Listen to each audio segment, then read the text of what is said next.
네, 여러분 오늘 말씀은 멜기세덱에 관한 내용입니다. 우리가 이전에 멜기세덱에 대한 내용을 잠깐 봤어요. 5장 6절 보시면 멜기세덱에 대한 말씀을 인용했고요.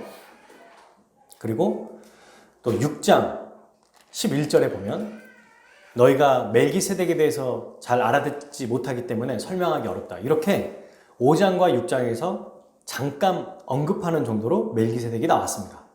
그죠? 근데 오늘 이제 본격적으로 멜기세덱에 대해서 설명해요. 실제로 여러분 성경 전체에서 멜기세덱은 딱 세 군데가 나와요.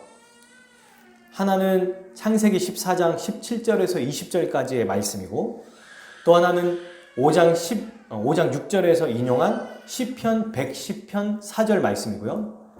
그리고 오늘 히브리서 5장 6장 7장 1절에서 10절까지의 말씀, 이렇게 창세기, 시편, 히브리서 세 군데 말씀에만 나옵니다. 근데 히브리서 말씀에서 멜기세덱이 가장 많이 나올 뿐만 아니라 히브리서에서 창세기와 시편 말씀을 다 언급해요. 그러니까 멜기세덱에서 분명히 알려면 오늘 히브리서 말씀, 특별히 7장 1절에서 10절 말씀을 자세히 알면 분명하게 알 수 있구나라는 것을 우리는 알게 되겠죠. 시편 110편 4절 말씀은 이렇게 돼 있어요. 여호와는 맹세하고 변하지 아니하시리라. 이르시기를 너는 멜기세덱의 서열을 따라 영원한 제사장이라 하셨도다. 그러니까 영원한 제사장이다라는 것을 설명하고 있어요, 시편은. 그리고 창세기 14장은 오늘 본문 7장 말씀에 나오기 때문에 이따가 좀 살펴보려고 합니다. 그동안 멜기세덱에 대해서 감질맛 나게 언급이 됐다면 이제 마침내 오늘 우리는 멜기세덱에 대해서 완전히 마스터할 수 있어요. 근데 여기서 중요한 건 이거예요. 왜 히브리서는 별로 내용이 많지도 않는 멜기세덱을 굳이 끌어와가지고 이렇게 자세히 설명할까요? 이게 중요하죠. 그 이유를 아는 것이 오늘 말씀을 제대로 파악하는 열쇠가 됩니다. 이게 핵심이라는 거예요. 왜 멜기세덱을 이렇게 자세히 설명하고 있는가? 이게 중요한 거죠. 자, 이걸 우리 생각해 두고 멜기세덱에 대한 말씀 한번 보겠습니다. 자, 먼저 멜기세덱은 어떤 사람인가? 1절, 자 7장 1절 보세요. 멜기세덱은 살렘 왕이요 지극히 높으신 하나님의 제사장이다. 그리고 3절에 보면요, 또 2절에 보면 뭐라고 되어 있습니까? 의의 왕이요 살렘 왕이니 곧 평강의 왕이다. 여러분, 원래 이스라엘은 왕과 제사장, 이 직분이 엄격하게 분리되어 있어요. 뭐 우리로 따지면 입법부, 사법부, 행정부가 서로 다른 그 권력기관으로 견제하잖아요. 이렇게 왕과 제사장이 분리되어 있었거든요. 근데 멜기세덱은 뭐라고 얘기해요? 두 가지 직분이 다 있어요. 지극히 높으신 하나님의 제사장일 뿐만 아니라 왕이랍니다. 굉장히 독특하죠? 대단한 인물이에요. 그래서 멜기세덱이 어떤 사람이냐? 첫 번째, 멜기세덱은 지극히 높으신 하나님의 제사장입니다. 창조주 하나님이 세우신 제사장이라는 거죠. 그러면 여러분, 제사장이 어떤 일을 하는지 구체적으로 한번 생각해 봅시다. 우리가 잘 알고 있는 거예요. 하나님과 사람 사이에 중재 역할을 해요. 그가 하는 일이 뭡니까? 제사장이 희생 제물을 통해서 죄의 용서를 받게 하는 일을 해요. 희생 제사를 드리게 하죠, 제사장은. 근데 왜 하나님은 제사장에게 죄를 해결하는 일을 하게 하셨을까요? 그 이유가 뭘까요? 그게 여러분, 백성들의 죄를 용서받게 한 다음에 그걸로 그치지 않고 백성들에게 축복을 주게 하기 위해서요. 죄를 없게 한 다음에 축복을 빌게 하는 역할을 제사장에게 주셨다는 겁니다. 그러니까 제사장은 두 가지를 했던 거죠. 제사를 드리는, 이게 중요한 일이에요. 제사를 드리는 일, 그리고 죄가 해결된 그 백성에게 축복했습니다. 그러니까 죄 용서와 축복은 어떻게 돼 있어요? 연결돼 있죠. 죄가 없어야 복을 받을 수 있다는 얘기입니다. 처음 들어보는데요? 네, 신명기 21장 5절에 제가 말한 내용이 나와요. 제가 읽어드릴게요. 타번역에 보면 이렇게 돼 있습니다. 그런 다음에 레위의 자손인 제사장들이 그리로 가십시오. 그들은 여러분의 하나님 여호와께서 뽑으신 사람들입니다. 그들은 여호와를 섬겨야 하고, 첫 번째 나오죠. 두 번째, 여호와의 이름으로 복을 빌어줘야 하며, 그 다음에 온갖 다툼과 싸움에 대해 판결을 내려주어야 합니다. 율법에서 제사장의 역할이 세 가지가 나왔어요. 여호와를 섬기고, 그리고 여호와의 이름으로 백성에게 복을 빌어주고, 백성들의 소송과 분쟁을 판결하는 이 세 가지 역할을 감당했다는 겁니다. 그러니까 우리가 생각하는 제사장은 희생제사만 드렸던 사람 아닌가? 라고 생각해서는 안 되겠죠. 세 가지의 역할을 감당했다고 신명기 21장 5절에서 이야기하고 있습니다. 세 가지죠. 첫 번째, 여호와를 섬기는 것. 두 번째, 백성을 축복하는 것. 세 번째, 백성의 소송과 분쟁을 판결하는 것. 근데 세 가지 중에서 특별히 앞에 두 가지가 매우 중요했어요. 여호와를 섬기는 일이 뭘까요? 제사를 드리는 거죠. 제사를 통해서 하나님께 예배드리고 희생제사를 드리는 일입니다. 그리고 두 번째는 희생제사를 드려서 죄의 용서를 받은 하나님의 백성에게 축복을 빌어주는 일을 했어요. 이것이 제사장의 아주 중요한 인물이었습니다. 근데 이 일을 누가 했다고 나옵니까? 멜기세덱이 했다고 나와요. 멜기세덱은 여러분, 모세오경에 신명기에 나오는 게 아니고, 신명기 때 지금 이 역할을 얘기했는데 창세기에 이미 처음부터 나오고 있어요. 멜기세덱에 대해서. 그러니까 최초의 제사장, 오리지널 제사장인 거예요. 멜기세덱이. 원래 여러분, 우리는 그 이스라엘 백성이 가나안 땅에 들어간 후에 모세 율법을 통해서 제사장이 어떤 자이고 또 어떻게 세워졌고 어떤 일을 하는지 알 수 있습니다. 그죠? 제사장은 레위 자손 중에 아론 계열의 자손들을 통해서 공식적으로 활동하는 사람들입니다. 그러니까 율법을 통해서 제사장이 어떤 일을 하는지 알 수 있는데요. 멜기세덱의 독특하고 특별한 점은 하나님의 율법을 주시기도 전에 이미 제사장으로, 하나님을 섬기는 제사장으로 있었던 것입니다. 성경은 여러분, 멜기세덱이 어떻게 율법이 주어지기도 전에 하나님의 제사장으로 세워졌는지, 또 세워진 후에 어떤 방식으로 그가 제사를 드렸는지 전혀 설명하지 않고 있어요. 그래서 그를 신비한 인물이라고 말합니다. 어쨌든 확실한 것은 멜기세덱은 하나님이 세우신 최초의 제사장이다. 이걸 기억할 필요가 있겠죠. 그리고 제사장으로서 제사를 드릴 뿐만 아니라 뭘 합니까? 축복을 내리는 일을 했다. 자, 둘째로 멜기세덱은 어떤 사람인가? 왕이었습니다. 1, 2절에 의하면 뭐라고 되어 있어요? 두 가지 이름으로 나오죠. 의의 왕, 평강의 왕. 의의 왕은 2절 말씀에 보면 뭐라고 되어 있어요? 그 이름을 해석하는 것 자체가 의의 왕이라고 표현해요. 무슨 말이냐면 멜기세덱이라는 이 이름 뜻풀이가 의의 왕이라는 뜻입니다. 멜기세덱은 그 멜레크라고 하는 히브리어 왕이라는 뜻과 제데크라고 하는 의로운이라는 뜻이 합쳐져 있는 용어예요. 그러니까 이름 자체가 그냥 의로운 왕이다라는 뜻이죠. 그리고 그는 또 살렘 왕, 살렘 왕인데 또 평강의 왕이래요. 이거는 같은 말이에요. 이때의 살렘은 예루살렘을 얘기해요. 그래서 예루살렘 지명에 있는 곳에 왕이었다라는 뜻인데요. 이 예루살렘의 살렘은 샬롬에서 파생된 용어거든요. 그러니까 샬롬이 어떤 뜻입니까? 평화라는 뜻을 가지고 있잖아요. 그래서 이 살렘 왕, 곧 평강의 왕이다 라는 뜻입니다. 이처럼 멜기세덱은 의로운 왕이자 평화의 왕이었어요. 여러분, 의와 평화는 연결되어 있습니다. 생각해보세요. 의로운 왕이 백성을 다스릴 때 백성이 평화롭게 살게 돼요. 자, 예를 들어봅시다. 자기 마음대로 행동하는 왕이 있었어요. 멋대로 행동합니다. 제가 하고 싶은 대로. 그의 통치를 받은 백성들은 어떡할까요? 항상 불안할 수밖에 없어요. 왜냐면 왕이 어느 날 갑자기 저작거리 딱 와가지고 물건들을 다 자기 마음대로 뺏어가요. 그리고 예쁜 여인들을 결혼한 여인에도 불구하고 막 다 데리고 가버리는 거예요. 자녀들도 노예로 다 삼아버립니다. 그러면 백성들 중에 왕이 언제 올까 노심초사하면서 늘 불안에 떨지 않을까요? 누가 평화롭게 살아갈 수 있겠습니까? 하지만 반대로 공의로 통치하는 왕이 있다면 그 백성은 평강을 누릴 거예요. 이처럼 여러분 멜기세덱은 의의 왕이자 평강의 왕이었습니다. 그러니까 이때 성경에는 안 나와 있지만 예루살렘 백성들은 평화롭게 살았겠죠. 자, 그러면 제사장이자 왕인 이 멜기세덱은 어떤 일을 했는지 이제 좀 더 알아보도록 하겠습니다. 자, 보면 1절, 2절에 계속해서 보시면 뭐라고 되어 있습니까? 두 가지 일을 했다고 나와요. 한 가지 사건 중에 두 가지를 했어요. 첫 번째, 왕을 쳐서 죽이고 돌아온 아브라함을 만나서 뭐 했어요? 복을 빌었습니다. 축복을 빌었어요. 제사장의 역할이라고 했죠, 제가. 그리고 두 번째, 아브라함에게 가진 재산 10분의 1을 받았어요.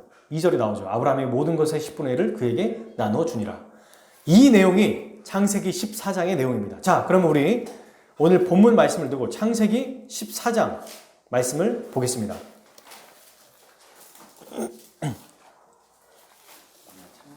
창세기 14장 17절에서 20절까지 이 말씀만 볼게요. 자, 읽어보겠습니다. 시작. 아브라함이 그돌라오멜과 그와 함께 한 왕들을 쳐부수고 돌아올 때에 소돔 왕이 샤웨 골짜기 곧 왕의 골짜기로 나와 그를 영접하였고 살렘 왕 멜기세덱이 떡과 포도주를 가지고 나왔으니 그는 지극히 높으신 하나님의 제사장이었더라. 그가 아브라함에게 축복하여 이르되 천지의 주제이시오 지극히 높으신 하나님이여 아브라함에게 복을 주옵소서. 너희 대적을 내 손에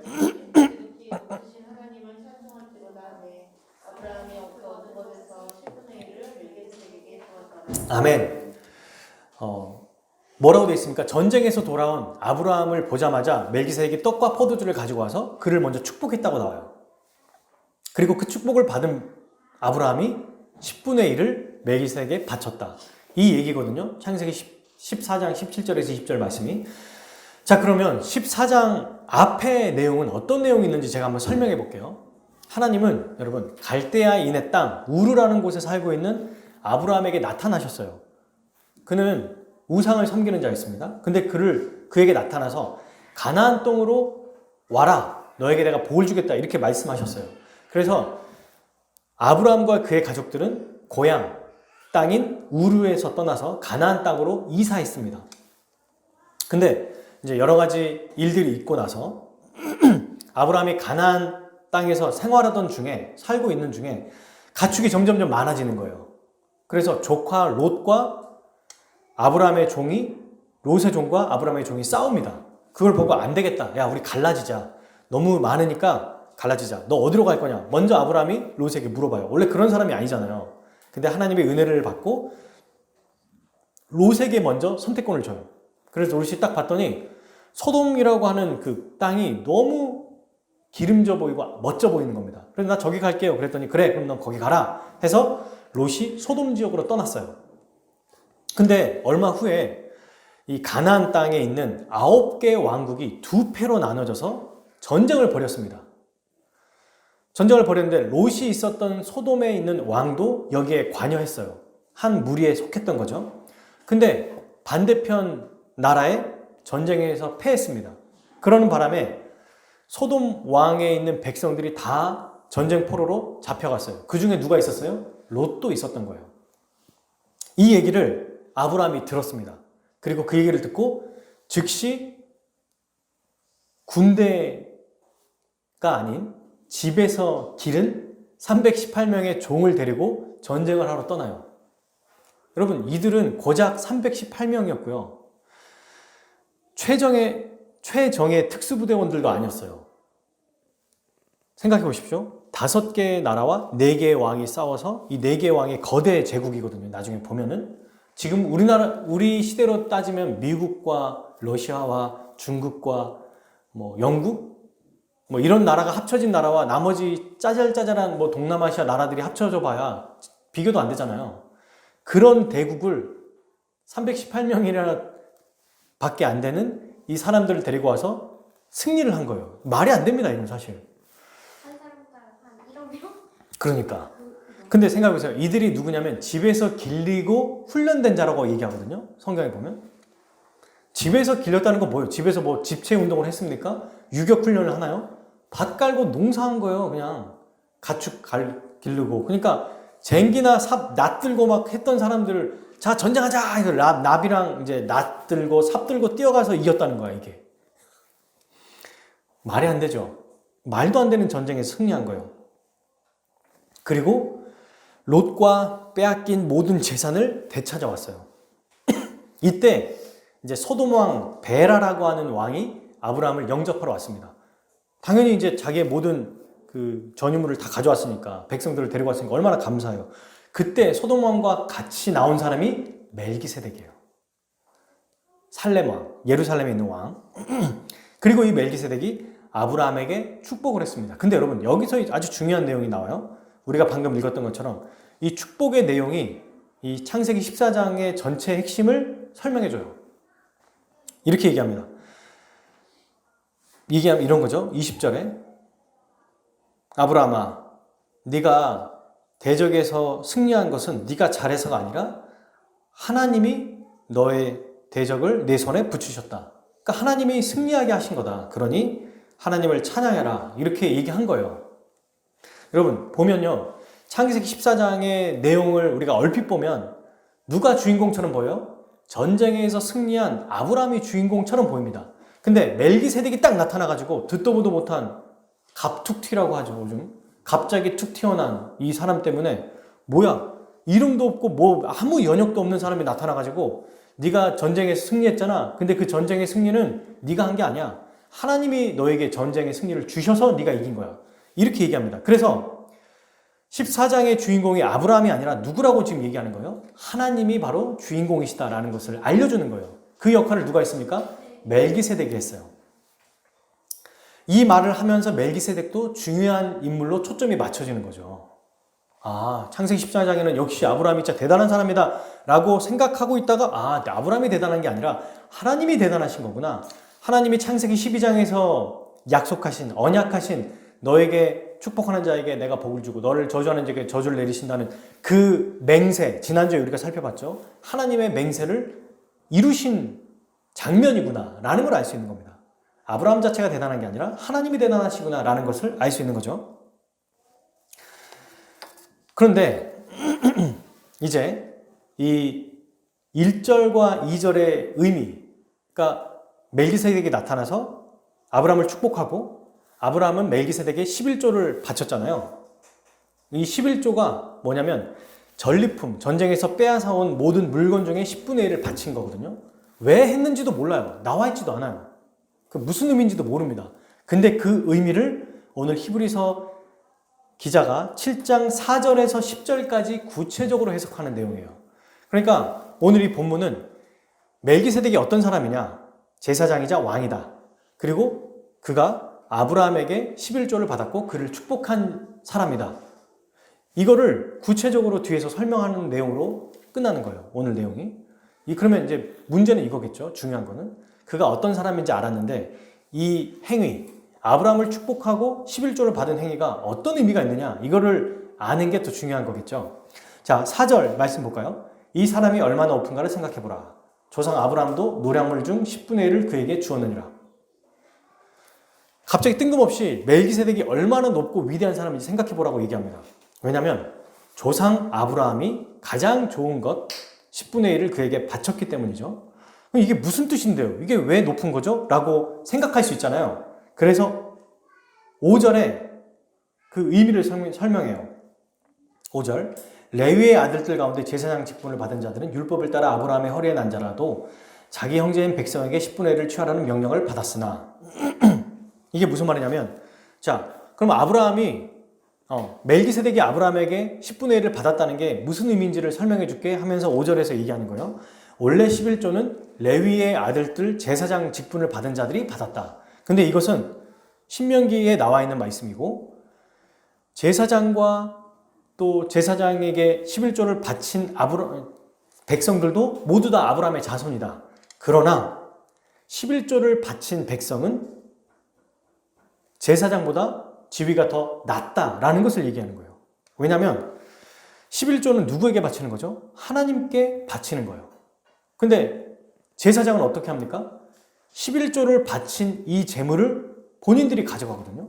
그래서 여기서 말하는 이 당시에 지위 체계가 있는데 이스라엘 백성 중에 가장 높은 지위를 가진 자가 바로 제사장이라는 것을 설명하고 있는 거예요. 5절에서. 왜냐하면 이유는 단 하나예요. 하나님을 위해 섬기기 위해 세워졌기 때문에, 하나님을 섬기는 일에 세워졌기 때문에 가장 높은 지위를 얻은 것입니다. 이 제사장이 이 당시에 그랬다는 거죠. 그러니까 레위의 후손들인 아론의 제사장들은 똑같은 백성임에도 불구하고 다른 백성들에게, 그의 민족인 백성들에게 11조를 받은 자들이다. 이만큼 이들이 높은 자들이다. 이 얘기를 왜 하죠? 지금 아브라함에게 11조를 받은 멜기세덱이 누구보다 더 위대하다? 아브라함보다 위대하다라는 얘기를 하고 있는 거예요. 그 예시를 5절에서 한 거죠. 그래서 6절에서 얘기합니다. 그 얘기를 반복하죠. 레위 족보에 들지 아니하는 멜기세덱은 아브라함에게 10분의 1을 취하고 약속을 받은 그를 위하여 복을 빌었나니 7절 같이 읽어볼까요? 논란의 여지 없이 낮은 자가 높은 자에게 축복을 받느니라. 아멘. 네, 이게 논란의 여지가 없다는 거예요. 11조를 바친 자, 오늘과 달라요. 이 당시에 11조를 바치는 자가 11조를 주는 자보다 더 낫다는 거예요. 아브라함이 멜기세덱보다 더 낮은 자다. 다시 말하면 멜기세덱이 아브라함보다 더 지위가 높은 자다. 이 얘기를 하고 있습니다. 아니, 근데 갑자기 이 얘기를 왜 할까? 왜 이 얘기를 할까요? 핵심은 바로 아브라함과 멜기세덱 이야기를 하면서 누구보다도 멜기세덱이 더 높다는 얘기를 하고 싶은 걸까요? 제사장보다 더 높다는 얘기를 하고 싶은 거예요. 그게 뒤에 나옵니다. 8절과 9절, 10절이 바로 그 얘기예요. 멜기세덱은 6절, 레위 족보에 없어요. 근데 레위보다 훨씬 더 위대하다고 얘기합니다. 원래는 제사장은 레위의 아들이거든요. 근데 레위의 족보가 아닌 멜기세덱이 더 높다고 얘기하고 있어요. 이게 약간 어려울 수 있지만 제가 잘 설명을 해볼게요. 두 가지로 설명을 합니다. 8절 말씀을 한번 보세요. 왜 멜기세덱이 제사장들보다 더 높은가? 레위 계열의 제사장보다 더 높은지를 8절에 설명해요. 8절, 레위 계열의 제사장들은, 이게 죽을 자들이 레위 계열 제사장들이에요. 10분의 1을 받았어요. 그들은 죽을 운명을 가진 자들이다. 근데 저기는 할 때 이 저기가 누구냐면 멜기세덱이에요. 이 사람은 성경이 말한 대로 살아있다고 증거를 얻은 자이기 때문이다. 그러니까 무슨 얘기입니까? 레위 제사장들은 죽을 운명을 가진 자들이지만 멜기세덱은 성경이 말한 대로 살아있는 자이기 때문에 죽은 자보다 살아있는 자가 더 위대하다는 얘기입니다. 보통 여러분 레위 지파에서 제사장으로 임명되는 사람들은 약 한 25세 때 발굴이 돼서 5년 정도 준비를 해요. 그리고 30세 혹은 35세부터 50살까지 섬깁니다. 그러니까 한 15년에서 20년 정도 섬기고 끝나거든요. 제사장 역할이. 섬기는 기간이 정해져 있고, 그리고 그 이후에는 죽죠. 안 죽는 사람이 누가 있어요. 근데 멜기세덱은 지금 뭐라고 말해요? 살아있는 전설로 남아있는 자다. 진짜로 살아있다는 얘기가 아니라 그가 죽었다는 얘기가 없어요. 그리고 계속 그는 영원히 하나님을 섬기는 제사장이다 이러고 끝나버리니까 지금 저자는 이 지점을 놓치지 않는 거예요. 진짜로 살아있다는 얘기인가? 아니요, 그 말이 아니라 이 말을 통해서 멜기세덱이 죽었다는 얘기가 없다는 것을 통해서 무슨 얘기를 하고 싶냐면 레위와 차원이 다른 인물이다 라는 것을 말하고 싶은 거예요. 원래 레위는 죽는 사람인데 멜기세덱은 성경에 봐라, 죽었다는 얘기가 없잖아. 그러니 그는 살아있는 자로 전설로 남아있는 자다. 이만큼 비교조차가 안 되는 아주 위대한 인물이다.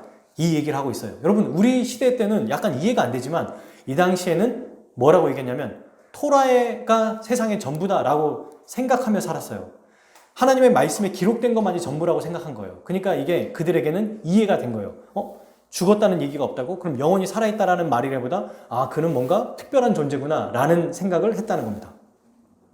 그리고 두 번째 이유가 있어요. 왜 레위 계열의 제사장들보다 멜기세덱이 더 위대한가? 9절과 10절입니다. 바로 멜기세덱이 아브라함에게 11조를 받았기 때문이에요. 근데 생각해보니까 아브라함의 후손이 누구예요? 레위 계열의 제사장들인 겁니다. 여기에서 여러분 우리 말씀에 보면은 10절 멜기세덱이 아브라함을 만났을 때 레위는 이미 자기 조상의 허리에 있었습니다. 허리라는 말은 완곡하게 이 남성의 생식기를 표현한 뜻이거든요. 그러니까 이 말이에요. 오늘날로 말하면 레위가 누구예요? 레위가 제사장들의 조상이에요. 레위가. 근데 이 레위가 태어나기도 전에 레위의 증조 할아버지격인 아브라함이 있었는데 아브라함의 유전자로 레위가 존재했기에 아브라함이 멜기세덱에게 11조를 바쳤을 때 레위도 함께 바친 것이다. 이 말인 겁니다. 그러니까 할아버지가 바친 건데 나중에 태어날 후손도 멜기세덱에게 11조를 바친 거와 똑같은 것이다 라고 얘기하고 있어요. 제사장의 족보가 이래요. 좀 쉽게 설명해 볼게요. 아브라함이 있고요. 아브라함의 아들이 누구죠? 이삭이에요. 이삭의 아들이 야곱이에요. 야곱의 아들이 12아들입니다. 12아들 중에 한 명이 레위라고 하는 아들이에요. 그러니까 증손자인 거예요. 레위가. 근데 레위는 누구냐면 제사장들의 조상이에요. 또 그러니까 레위의 후손들 중에 누가 있냐면 모세와 아론이 있습니다. 모세도 레위 지파, 레위 후손이에요. 그래서 이후에 레위 지파의 후손인 아론과 그의 자손들이 제사장이 된 거예요. 여러분 생각해 보세요. 얼마나 지금 아브라함과 비교하면 지위가 낮습니까? 제사장이. 그죠? 근데 이 자기의 일대 조상인 아브라함이 멜기세덱이라는 사람에게 절하고 11조를 바쳤어요. 이 말은 뭐예요? 당연히 아브라함보다 높다는 것은 누구보다 높다? 레위 제사장보다 훨씬 더 높다라는 것을 설명하고 있는 겁니다. 이 내용이. 복잡해 보이지만 간단한 거죠. 뭐 예를 들면 이런 겁니다. 조선시대 때 태조 이성계가 어떤 사람에게 절하고 그를 섬겼다고 생각해 봅시다. 근데 훗날 이제 막 많은 왕들이 태어났어요. 뭐 세종대왕도 있고, 뭐 영조, 뭐 정조도 태어났어요. 근데 그 자기 왕의 대대가 아니지만 태조 이성계가 절하고 섬겼던 그분을 함부로 할 수 있을까요? 못해요. 급이 다르기 때문에 그래요. 자기가 아무리 왕이어도 급이 달라요. 급이. 훨씬 높고 위대한 분이라는 것을 말하는 거죠. 아무리 자기가 왕이어도 이성계인 자기 조상이 절하고 섬긴 그분 앞에 자기는 항상 아랫사람인 겁니다. 그죠? 이와 같다. 멜기세덱과 제사장도 이와 같다. 아브라함인 이스라엘의 조상, 이스라엘을 만든 우리로 말하면 당군 같은 존재인 거죠. 뭐 신화지만 그가 이렇게 절했다면 이 멜기세덱이 얼마나 위대한 인물이냐. 이 얘기를 하고 있어요. 이게 바로 멜기세덱에 대한 내용 전부입니다. 지금까지 나온 이 내용을 한번 정리해 볼게요. 간단하게. 첫 번째, 멜기세덱은 누구다? 왕이자 제사장이다. 그리고 두 번째, 이 멜기세덱은 어떤 왕입니까? 의의 왕이자 평강의 왕이에요. 그리고 세 번째, 하나님의 멜기세덱은 하나님의 제사장이죠. 하나님의 제사장으로 뭘 했습니까? 제사를 드리는 일과 축복을 비는 일을 했어요. 그래서 아브라함에게 축복을 빌어줬죠. 그리고 네 번째, 그런 멜기세덱이 어떤 일을 했어요? 아브라함을 축복하고 그에게 11조를 받았습니다. 그러므로 이것은 다섯 번째, 어떤 의미냐? 아브라함의 한참 후손인 레위 계열의 제사장보다 멜기세덱이 훨씬 더 높고 위대한 자다. 이 말입니다. 그죠? 이렇게 간단하게 정리할 수 있어요.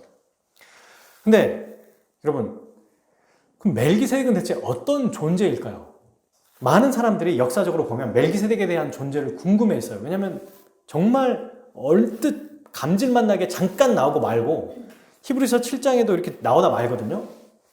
그래서 미스테리한 인물로 해서 세 가지 의견을 가지고 멜기세덱에 대해서 판단했습니다. 첫 번째, 멜기세덱은 실제 사람이 아니라 영적인 인물일 것이다.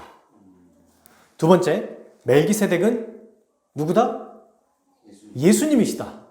세 번째, 아니다. 멜기세덱은 영적인 인물도 아니고 예수님도 아니고 멜기세덱은 사람이다. 이렇게 크게 세 가지로 멜기세덱에 대한 의견이 나눴는데요. 셋 중에 누구일 것 같아요? 여러 가지 생각이 있겠지만 세 번째, 멜기세덱은 사람입니다. 이걸 우리가 기억해야 돼요. 첫 번째, 영적인 인물로 볼 수도 있겠지만 창세기 말씀을 보면 전혀 영적인 인물로 나오지 않아요. 실제로 떡과 포도주를 가지고 왔고 실제로 그 나라의 예루살렘 왕이라고도 표현하고 있잖아요. 그에 대해서 나와 정보는 없지만 하여튼 사람이라고 언급되어 있습니다. 근데 두 번째, 예수님처럼 보일 수 있고 많은 사람들이 이거에 대해서 예수님이 아니야? 예수님이 나타나신 거 아니야? 라고 생각할 수 있지만 아니에요. 예수님이 아닙니다. 오히려 예수님이 누구신지 보여주는 모형인 거죠. 즉 그는 사람일 뿐입니다.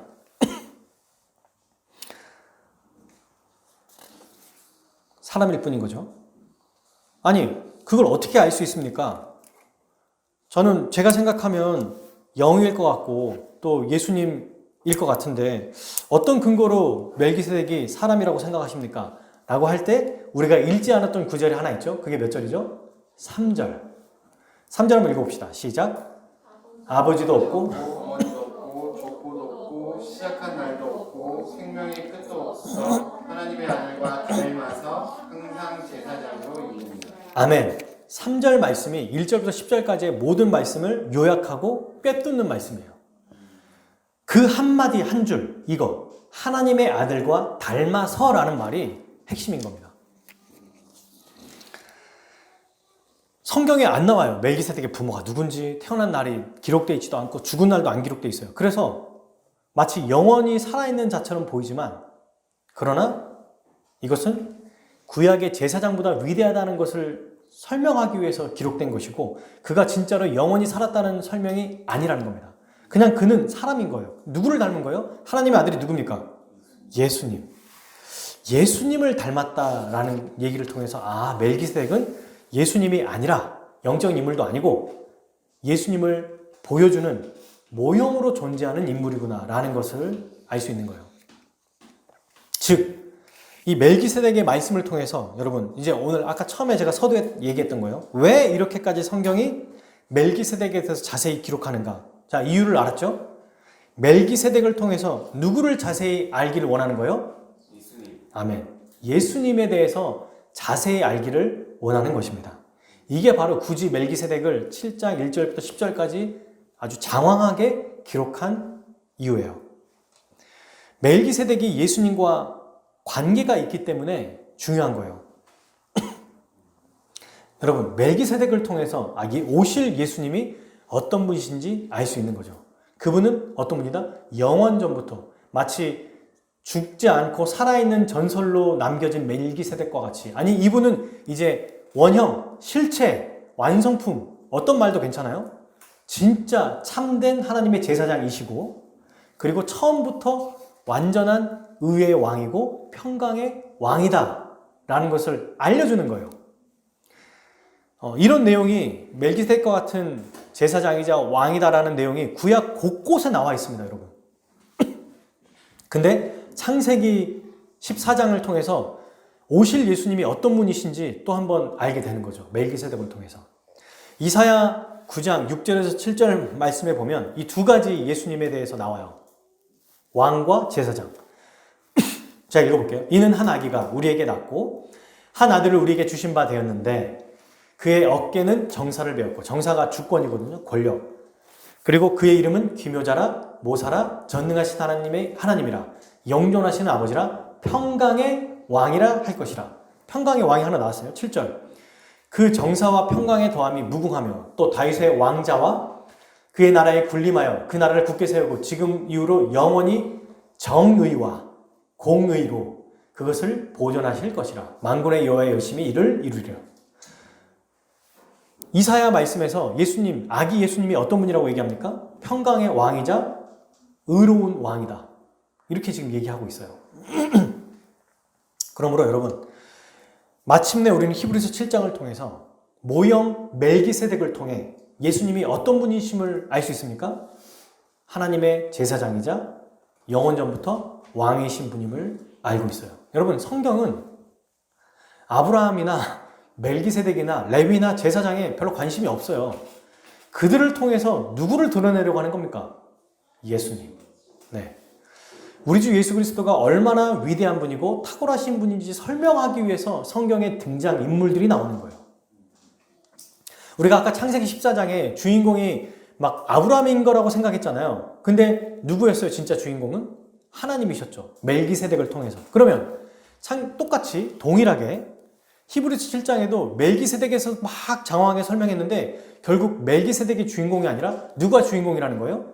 예수 그리스도가. 네, 바로 이게 히브리서 7장 1절에 10절에 대한 말씀의 내용입니다. 그러므로 여러분, 우리는 멜기세덱의 원형이자 실체이신 누구를 바라봐야 된다고 지금 얘기하고 있어요? 예수님을 바라봐야 한다고 이야기하고 있습니다. 만약에 이 말씀을 보면서도 멜기세덱이 이런 사람이구나. 멜기세덱이 왕이고 의의 왕이고 평강의 왕이고 하나님의 제사장으로서 축복도 빌어주고 그리고 그가 아브라함에게 11조로 받아서 레위보다 더 뛰어난 자래. 와, 대단하네. 이러고 넘어가면 아무 유익이 없어요, 우리한테. 반드시 예수님과 연결해야겠죠? 3절 말씀에 나와 있는 것처럼 예수님이 멜기세덱을 닮은 게 아니라 멜기세덱이 예수님을 닮은 거예요. 그래서 멜기세덱을 통해서 예수님이 이런 분이시구나 라는 것을 알게 하는 것입니다. 이게 바로 성경에 기록된 목적인 거죠. 그러면 왜 이 당시 사람들에게 레위 제사장들보다 멜기세덱이 더 뛰어나다, 곧 예수 그리스도가 더 뛰어나다는 얘기를 왜 하고 싶었을까요? 왜 이 얘기를 했을까요? 오늘날로 이 구약의 율법과 구약의 제사장을 적용하면 어떤 걸까요? 이걸 한번 생각해 볼 필요가 있어요. 지금 이 당시 유대인 그리스도인들에게는 어디로 돌아가려고 하고 있죠? 유대교로 들어가려고 해요. 돌아가려고 다시. 유대교는 무엇을 기준으로 중요하게 여깁니까? 율법. 구약 율법을 중요하게 여겨요. 그러니 당연히 제사장도 아주 중요한 인물로 여깁니다. 그래서 구약의 율법과 제사장을 통해 그들은 죄를 해결하려고 하고 평강을 얻으려고 하고 있어요. 그런 유혹이 있다는 거예요. 유대교가 그런 종교니까. 그러면서 굳이 구약의 율법과 제사장을 비교해서 멜기세덱이 더 대단한데 이 멜기세덱은 결국 예수님을 보여주는 거다. 이 얘기를 하면서 뭘 얘기하고 있는 거예요? 구약의 율법과 제사장을 통해서 죄를 해결받고 참 평화를 얻는 게 아니다. 누구를 통해서 죄를 용서받고 참 평강을 얻는다? 예수 그리스도를 통해서 참 평강을 얻고 죄의 사함을 얻는다라는 얘기를 하는 겁니다. 그러니 오늘날로 적용하면 구약의 율법과 제사장은 우리 이 세상에서 주는 어떤 평강을 주는 것이라고 생각할 수 있어요. 그들에게는 구약의 율법이 평강을 준다고 생각했잖아요. 우리는요, 구약 율법이라고 안 생각해요. 오늘날 사람들은. 오히려 이 세상의 어떤 것이 우리에게 평강을 주고 우리의 죄를 용서해 주는 것 같은, 우리를 깨끗하게 해주는 것 같은 역할을 하고 있다고 생각하는 겁니다. 사람들은 그래서 이 세상에 있는 것들을 통해서 평강을 얻을 수 있다고 생각하는 거죠. 그들이 구약 율법을 의지하는 것처럼 우리는 오락, 이 세상의 명예, 돈과 물질, 또 이성과의 로맨스 아시죠? 그리고 어떤 성적인 쾌락, 이런 것들 안에서 평화를 찾으려고 한다는 거예요. 오늘날 사람들은. 그리고 이런 것들을 통해서 뭔가가 채워지면 불안한 마음이 안정을 되찾을 거야 라고 생각하는 겁니다. 그들은 구약의 율법을 가지고 그렇게 하려고 했어요. 그런 마음을 가지고 있었어요. 마치 우리가 가정 안에 돈만 많으면 우리 모든 문제가 해결될 거야. 직장에서 승진하고 내가 연봉만 높으면 나에게 참된 평안이 올 거야. 이렇게 생각하는 것과 같다는 겁니다. 구약의 율법으로만 돌아가면 우리가 다시 평안을 얻을 거야. 이렇게 생각하고 있다는 거예요. 하지만 그렇지 않습니다. 구약의 율법이든 오늘날 우리에게 적용하는 세상의 어떤 것이든지 간에 참된 기쁨과 평강을 우리는 얻을 수 없어요. 이걸 우리가 적용할 수 있습니다. 누구에게만 참된 평강을 얻을 수 있죠? 아멘. 우리 주 예수 그리스도에게만, 그분에게서만 참된 평강을 얻을 수 있습니다. 이것이 우리가 믿는 바예요. 우리는 이것을 기억해야 됩니다. 그러므로 사랑하는 여러분,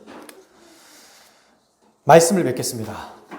우리는 이 세상의 어떤 것보다 우리의 멜기세덱 되신 예수님만을 바라봐야 합니다. 지금 이들도 구약의 율법과 제사장 보지 마. 멜기세덱이 훨씬 더 높은 사람이야. 근데 그는 예수님을 보여주는 거야. 그는 예수님을 바라봐야 돼. 이 얘기하고 있잖아요. 우리도 동일하게 이 세상의 어떤 것들보다 우리 주 예수님을 바라봐야 한다고 얘기하고 있습니다. 그래서 첫째, 우리는 하나님의 참된 제사장으로서 우리를 깨끗하게 하시는 예수님을 의지해야 합니다. 예수님은 우리를 거룩하게 하시기 위해 영원전부터 대제사장이 되신 거예요. 대제사장이 되신 예수님은 자기의 십자가의 피로 우리를 완전히 깨끗하고 정결하게 만들어 주셨습니다. 이 일을 영원히 이루셨어요. 완전히 죄 없는 자로 만들으셨어요. 어떻게 해요? 믿을 때 성령님을 보내주셔서 놀라운 이 일들을 행하셨습니다. 여러분, 지금도 이 말씀을 듣고 믿음으로 고백하는 자들에게 이 일을 행하세요. 이게 우리 주님이 하나님으로서 다스리는 방법인 거죠. 아멘하고 받아들이는 자에게 죄에서 해방될 뿐만 아니라 죄와 사망 그리고 그것을 무기로 하는 사탄의 소나기에서 해방시켜 주십니다.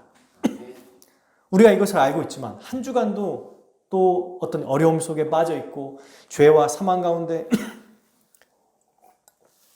사탄의 유혹 속에 있다면 다시 우리가 정신을 차리고 예수 그리스도께 나아갈 때 우리는 주의 뜻대로 살아갈 수 있는 거예요. 우리가 가끔 한눈을 팔고 어려움에 처해 있을지라도 다시 우리를 회복시켜 주시는 것입니다.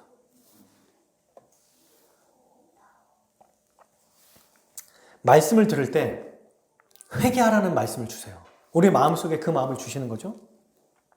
그때 어떻게 될까요? 당연히 대제사장이신 그분 앞에 나아가야 됩니다. 회개하고요. 또 돌이킬 수 있는 힘을 주셨다는 것을 기억하고 또 그렇게 실제로 돌이키도록 노력해야 되는 것이 우리에게 필요하다는 겁니다. 자, 그리고 두 번째, 우리는 의와 평강의 왕으로서 우리에게 복 주시는 예수님께 나아가야 합니다. 예수님만이 우리의 의요 평화이세요.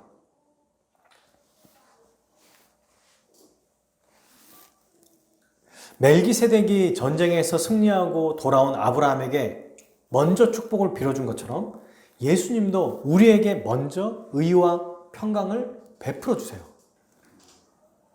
예수님은 우리가 아무것도 하지 않았던 자들이잖아요. 그런 우리에게 그가 십자가에서 이루신 완전한 의를 거저 주시는 겁니다. 그리고 이 완전한 의를 통해서 우리는 참 평강을 얻는 거예요. 우리가 어떤 일을 행해서 이 세상에서 무엇을 성취해서 평강을 얻는 게 아니라는 거예요.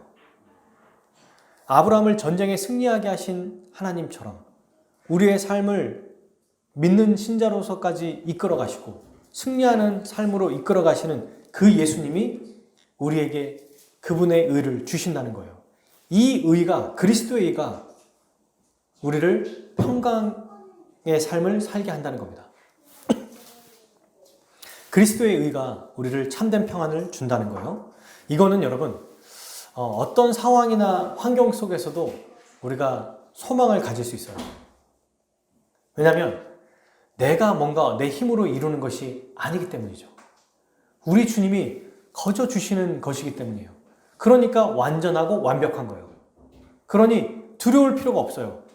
그러니 우리가 무서워할 필요가 없습니다. 내가 이번에 좀 못 살았는데 내가 과거에 이것 때문에 좀 내가 실패하는 거 아니야? 아니라는 거예요. 이미 완벽한 의를 우리에게 거저 주셨기에 그것을 받아서 우리는 이 땅 가운데 평강 가운데 살아갈 수 있습니다. 그러니까 예수님을 의지하면 그냥 그분이 주신 은혜로 평화로운 삶을 살 수 있다는 겁니다. 물론 어떤 상황에서 벗어나지 못할 수도 있어요. 여전히 고난스럽고 어렵고 힘들 수 있어요. 그런데 그 안에 진짜 평강이 찾아옵니다. 여러분, 이게 진짜 놀라운 일이에요. 이 세상에 어떤 것도, 어떤 사람도, 어떤 사건도 우리를 참된 평안을 줄 수 없어요. 우리에게 그걸 줄 수 없단 말입니다. 근데 예수님은 그분을 믿는 순간 자기의 의를 완전하게 주셔서 어떠한 상황 속에서도 흔들리지 않고 두려워하지 않고 무서워하지 않는 진짜 참된 평강을 받으며 살아가게 합니다. 이게 신자의 특권인 거죠. 그분을 의지할 때마다 이 일이 이루어져요. 요한복음 6장 35절 예수께서 이르시되 나는 생명의 떡이니 내게 오는 자는 결코 줄이지 아니할 터요. 나를 믿는 자는 영원히 목마르지 아니하리라. 요한복음 14장 27절. 평안을 너희에게 끼쳐노니 곧 나의 평안을 너희에게 주노라. 내가 너희에게 주는 것은 세상에 주는 것과 같지 아니하리라. 너희는 마음에 근심하지도 말고 두려워하지도 말라. 아멘. 이 예수님이 주시는 의, 이것으로 인해서 우리는 이 세상에서 평강 가운데 살아갈 수 있는 거예요. 그러니 예수님께 나가야겠죠? 다른 사람에게 나가지 맙시다.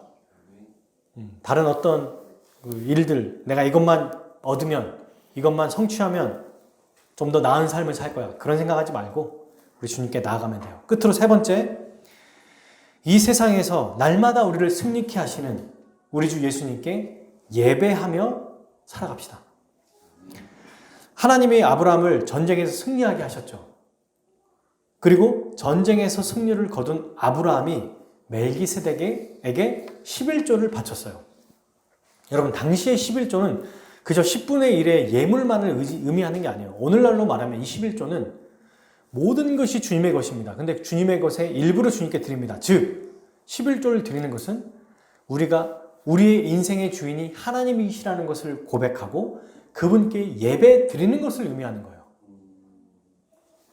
그러므로 이 땅에서 예수 그리스도의 의를 주시고 죄사함을 주시고 평강의 삶을 살게 하시는 그 하나님이 어떻게 하신다? 이 땅에서도 승리하며 살아가게 하신다는 거예요.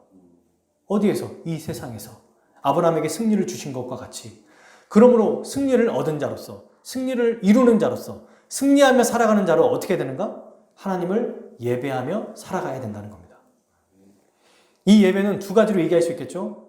주일날 예배드리는, 주일날 모이는 공적인 예배. 그리고 두 번째는요, 6일 동안 주님의 말씀대로 순종하는 삶, 이것을 의미합니다.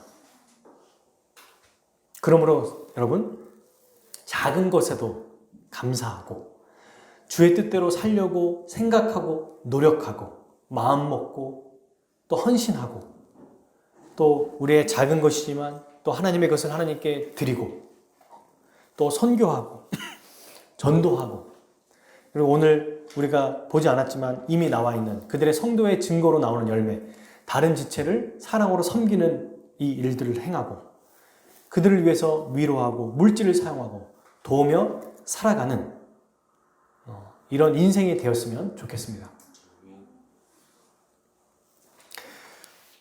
그럴 때 우리의 주일이 의미가 있는 거예요. 이런 삶을 전혀 살지 않고 일주일에 한번 딱 모여가지고 한두 시간 예배 드리고 끝나는 건 하나님이 기뻐하실까? 6일 내내 어쨌든 하나님의 뜻대로 살아가려고 하고 그의 말씀대로 열매 맺으며 살아가려고 할 때 이제 그런 와중에 가장 고조되고 극대화된 이 주일날 모여서 하나님을 높일 때 하나님이 가장 기뻐 받으실 것입니다.